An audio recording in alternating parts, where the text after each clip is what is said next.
Assalamualaikum warahmatullahi wabarakatuh kepada pensyarah kesayangan kita iaitu Encik Nasrul Muhammad Ghazali.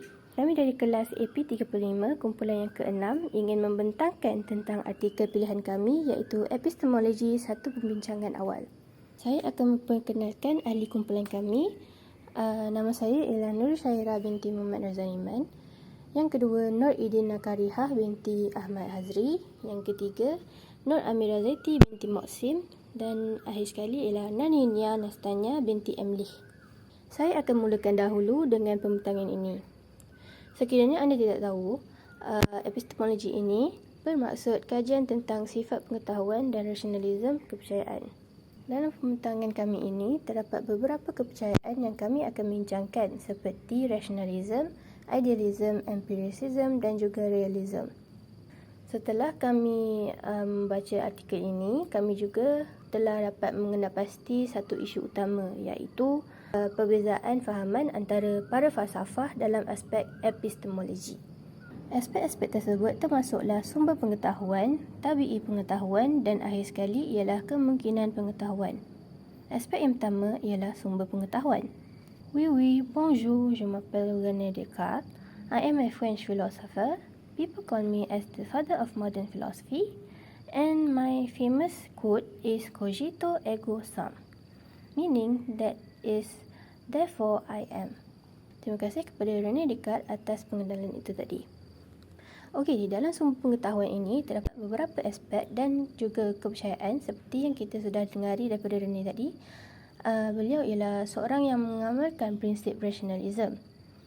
Mengikut René, rasionalisme ialah di mana kita menggunakan akal sebagai sumber utama pengetahuan. Selain itu juga, rasionalis percaya terhadap prinsip berfikir secara logik.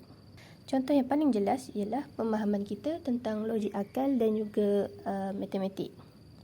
Kita pasti tahu jawapan kepada 1 tambah 1 semestinya 2 kerana kita menggunakan logik akal kita untuk menyelesaikan masalah tersebut. Sebaliknya pula, pegangan yang berlawanan dengan rationalism ialah empiricism. Greetings to all. My name is John Locke. I am an English philosopher and a physician. I am otherwise known as the father of liberalism. I believe in empiricism, in which the mind is a blank canvas and you shall gain knowledge only in the form of senses and experiences. Terima kasih atas John Locke atas pengenalan itu tadi. Jadi, apakah maksud empiricism? Maksudnya ialah satu falsafah yang menyatakan bahawa manusia dapat ilmu pengetahuan melalui pengalaman. Contohnya, kita tidak sengaja terpegang cawan yang panas dan dalam masa akan datang kita akan berhati-hati untuk memegang cawan yang panas. Kerana kita telah mempelajari daripada pengalaman kita untuk tidak memegang cawan yang panas. Maka itulah prinsip empiricism. Seterusnya dalam agenda kita ialah tabi'i pengetahuan. Terdapat 2 jenis pemikiran di bawah tabi'i pengetahuan iaitu idealism dan juga realism. Idealism ialah falsafah yang menyatakan bahawa sifat dunia fizikal hanya dapat difahami dalam pergantungannya pada jiwa dan juga kesedaran. Contohnya, apabila kita berfikir tentang sesuatu yang bulat seperti roda, lukisan dan sebagainya, semuanya bukan bulat yang sempurna. Tetapi kita mempunyai bentuk bulat yang spesifik di dalam minda kita yang dikira sempurna. Oleh kerana konsep ini tidak boleh datang dari dunia fizikal, ia mesti datang daripada dunia yang ideal. Seterusnya ialah realism. Maksud realism ini ialah pandangan yang menunjukkan bahawa sesuatu wujud secara bebas daripada pemikiran atau persepsi kita. Contohnya, jika Tuhan wujud, kebenaran ini tidak akan bergantung kepada manusia yang percaya kepada Tuhan saja. Tuhan akan wujud tanpa mengira sama ada orang yang percaya kepada Tuhan atau tidak. Dalam aspek kemungkinan pengetahuan, timbulnya persoalan seperti adakah manusia ini yakin dengan pengetahuan mereka? Jadi dalam aspek ini terdapat 2 jenis iaitu skeptism dan juga dogmatism. Dalam falsafah, skeptism adalah cara berfikir yang mempersoalkan atau meragui keupayaan kita untuk mengetahui sesuatu dengan pasti. Skeptis sering menggalakkan bertanya soalan, ingin tahu dan mereka tidak akan percaya kepada sesuatu kerana seseorang berkata sedemikian. Dogmatism adalah bertentangan dengan skeptism. Seseorang yang yakin tentang kepercayaan mereka dan mungkin tidak akan terbuka untuk mempersoalkan atau mempertimbangkan kemungkinan yang lain. Sekian saja daripada saya akan memberikan peluang ini untuk rakan tugas saya untuk meneruskan pembentangan. Adakah isu yang dibangkitkan oleh penulis relevan bagi kami? Kami berpendapat bahawa isu yang dibangkitkan oleh penulis adalah relevan. Kerana isu yang dibangkitkan adalah isu yang berkait dengan ilmu pengetahuan. Sebagaimana kita semua tahu bahawa kepentingan ilmu terhadap kehidupan manusia adalah sangat penting. Itu antaranya kita dapat meningkatkan taraf hidup, boleh mencipta inovasi baharu dalam pelbagai bidang, mampu menyelesaikan sesuatu masalah dan lain-lain.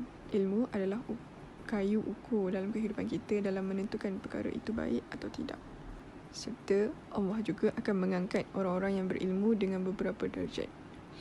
Dari ayat surah Al-Mujadalah ayat yang ke-11, supaya Allah meninggikan darjat orang-orang yang beriman antara kamu dan orang-orang yang diberi ilmu pengetahuan agama daripada kalangan kamu dengan beberapa darjat. Selain itu, ia dapat menunjukkan kepada kami bahawa terdapat pelbagai aspek epistemologi daripada belainan para filosof. Ia menunjukkan epistemologi adalah bahagian penting dan inherent daripada cara berfikir manusia dalam menafsirkan dunia dan kehidupan. Serta penafsiran tersebut terselah dalam ilmu pengetahuan yang terus berubah dan bertambah sesuai dengan corak zaman.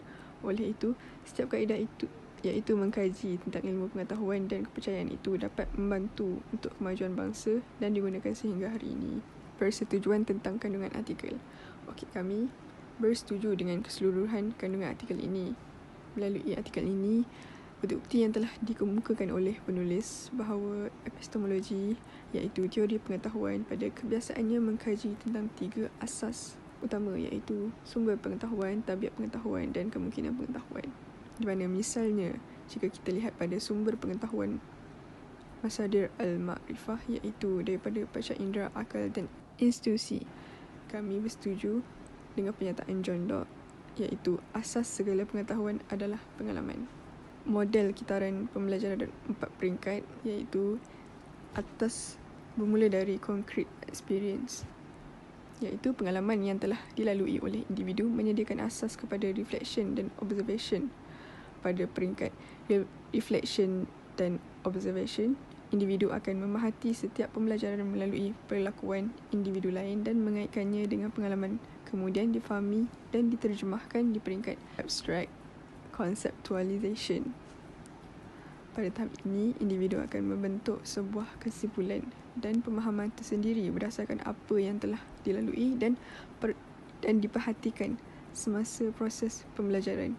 Segala kesimpulan dan pemahaman akan diuji pada peringkat active experiment, di mana individu akan cuba untuk mengaplikasikan berdasar kesimpulan dan pemahaman sebagai panduan. Okey, jika di bawah idealism pula, alam zahir puncanya pengalaman dan alam hakikat puncanya akal. Okey, menurut pendapat Kant, kefahaman mampu menganggapi alam zahir. Pengetahuan tersusun dari 2 unsur asas iaitu panca indera dan fikir. Misalnya, buah apel kita dapat melihat bahawa warnanya merah, bentuknya bulat, rasanya manis. Tetapi, pengetahuan manusia hanya setakat pengetahuan alam zahir sahaja iaitu kita tidak dapat ketahui zatnya. Jika di bawah realism pula, iaitu menurut Culper, realism adalah kesemua idea atau yang akal menganggapi melalui panca indera tidak lebih dari rumus akal, iaitu menunjukkan adanya realiti luaran. Kemudian manusia tidak perlu menembus alam yang luas daripada kemampuan panca indera. Daripada kemungkinan pengetahuan, menyatakan sebahagian para filosof berpendapat bahawa manusia tidak akan mampu mengetahui sesuatu secara mutlak, iaitu di bawah skeptisisme. Anesimus menyokong aliran Syak atas sebab panca indera manusia berbeza. Maka lazimnya ia membawa perbezaan pengetahuan. Manakala di bawah dogmatism, mereka menerima segala-gala sebagai self-evident tanpa pemeriksaan.